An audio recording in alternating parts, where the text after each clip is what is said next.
Will the starting quarterback for the Washington Commanders, officially official now, please stand up? Yes, I'm talking to Sam Howell. He finally gets to actually stand up when that question is asked, rather than going, well, the coaches are going to do it when they see fit, and I'm just focusing one day at a time. Sam Howell named the starter by head coach Ron Rivera for the Washington Commanders. Here's Ron doing it earlier today. We talked about, and that was seeing the growth and improvement from OTAs and minicamp, and then talked about going into training camp and continuing to grow and show us what he's capable of, and we've been very pleased with it, to the point where I decided yesterday that we were going to be the starter going into the regular season. Rob, the first thing we have to work on is Ron Rivera holding the microphone closer to his face. It's crazy how microphones don't work when you hold them sideways down at your waistline and just talk normal. But if you couldn't hear it, I'll give you the gist. He's improving, and he's the starter. The Commanders are now in a situation where they have to ask themselves, and the Commanders fans, and Sam Howell himself, you have to look around and say, what does success look like for Sam Howell this year in the NFL? Right? Realistic expectations for what he can put on the field this year with the team around him, with the schedule they face, with the coaching staff he's been working under. That's the question. And the thing that I think is the most important piece to make sure you're taking into account is the Commanders are a situation that Howell can't completely control. There's a lot of other, right? You can't, I don't think, you can't put a statistical or a win threshold on Howell because so much is out of his control. Right? I would love to say, like, hey, win 7 games or it's a failure. I would love to say throw for 3,000 yards or it's a failure, or have this many touchdowns and this few interceptions or it's a failure. I just don't think that's fair. And I don't think that's telling the full story. Eric Bieniemy, their offensive coordinator, without Andy Reid and without Patrick Mahomes, we don't know what we're going to get. They don't know what they're going to get. He doesn't know how he's going to react. And if they say they do, they're lying, because you can't. Ron Rivera's job security. That's a whole other bag of worms to open up at some point in time. But one thing I do know is new owners often want to put in their guys in power positions like head coach. So is Ron Rivera playing for the future of the franchise, or is he playing to win right now because he knows he needs to for the job? There's a lot of things that go into everything surrounding Sam Howell. Along with just everything about the Commanders, as I like to say, commandering sometimes, Sam Howell's going to be thrown right into the fire. I mean, is that like Clemsoning? Sure. All right. Or NC State stuff. Yeah, however you want to determine it. But when you look at it, don't forget, they play in the NFC East. They got to go against the Eagles, the Giants, and the Cowboys. Now, the Cowboys, but some of those are more threatening than the others. Yeah. But it's a good point. If you're not beating the Eagles with how complete their roster is, are you holding that against Sam Howell? Or are you holding that against the GM and the front offices of current and past that didn't put together a roster that could compete? Their defensive line, the Commanders, again, completely and totally out of Sam Howell's control, does the defensive front live up to its draft capital?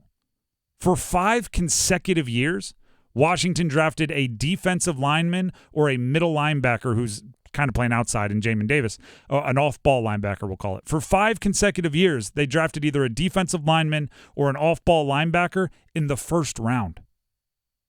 And their defense, solid, not spectacular. If you're going to use that many first-round picks, it better be the steel curtain up there, right? It better be the Purple People Eaters, the New York Sack Exchange. Better be something with a nickname, right? Does the O-line get it together for a year? If Sam Howell's running for his life, how are we going to hold his completion percentage against him? Does the new owner even want to win? Keep in mind, Josh Harris, who's just been put in control of the Commanders, he's been out there at every practice cheering on, yay. This is the guy who bought the Sixers and then immediately went into a 5-year trust the process tank. So he's not above it. And he might be looking at Caleb Williams. He might be looking at Drake May and saying, wouldn't it be nice? Sam Howell might be put in a position where they don't even want to win. So how are we going to hold a win-loss record against him? It has to be more abstract. I have 3 things for a successful season, 3 ways to measure a successful season for Sam Howell. And they're to be completely honest, little subjective, right? They're a little vague, but they have to be because it can't be concrete with so much out of his control. The first thing is, does the eye test say he is better than Taylor Heineke? Taylor Heineke, he was a beloved guy up there, fan favorite, but also I feel like everyone kind of looked at him and said, well, he's not really an NFL quarterback, right? He's not really an NFL starting quarterback.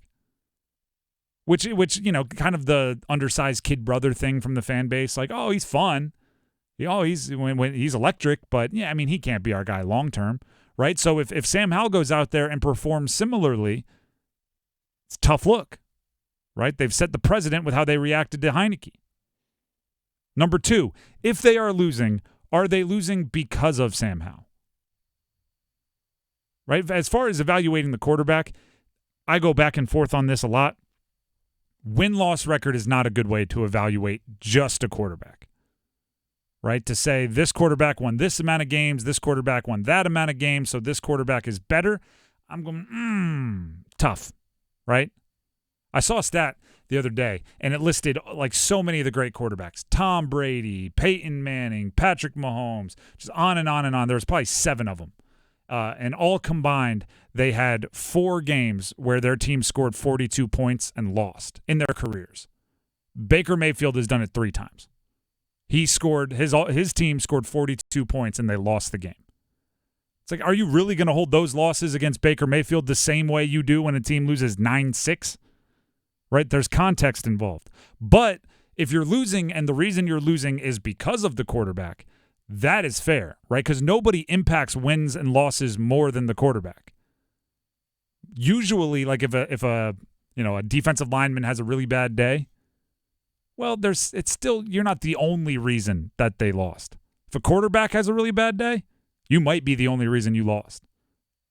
And this is coming from somebody who in a college game threw 4 interceptions. I know what it's like to be the reason why a game lost.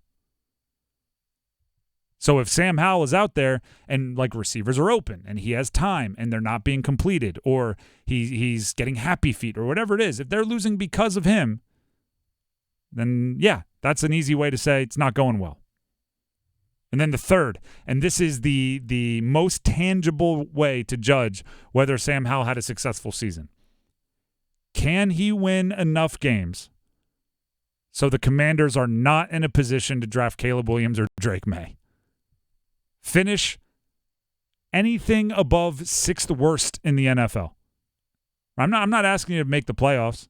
I'm not asking you to win the division. I'm asking you to beat 5 teams in the entire league over a season. And if you do that, there's a 0% chance Caleb Williams or Drake May, and probably whoever grows into being the number 3 quarterback on that draft board, Quinn Ewers, Michael Penix, whoever it ends up being. If they can stay out of the top 5 draft picks, I think Sam Howell has a chance to get another run at this thing. Right, and then you end up in that Kirk Cousins vortex, which is you might just be good enough to keep your job every year, right? Until eventually you're making, $90 million over 3 years fully guaranteed, or even more than that, right? You're just, and then all of a sudden you're yelling, you like that. And then you're also being featured in a Netflix quarterback documentary. Now, about being injured. Here's how I make up for my comment earlier about the Commanders commandering sometimes. Okay. I am undermining the fact that who was the team that snapped the Eagles' undefeated streak on Monday Night Football last year? Or in a primetime game? Wait, say this again. Ask the question. I am undermining the fact that it was the Commanders that snapped the Eagles' undefeated streak last season. They have a history of doing that. They also the Alex Smith year when he came back from injury and they ended I think it was the Steelers were like 12-0 and they ended that one. Like they can show up for some big games. 8 wins, 8 losses, 1 tie last season. Up and down schedule or up and down record, but sometimes they're due for games where they shot the league. And there's one quarterback that I feel like could lead them into an upset win like that is Sam Howell. I referenced earlier, Wake Forest starting the 2021 season 8-0. Carolina beat them. There was a lot of Sam Hartman. 58-55. That was a lot of Sam Howell performance in that game.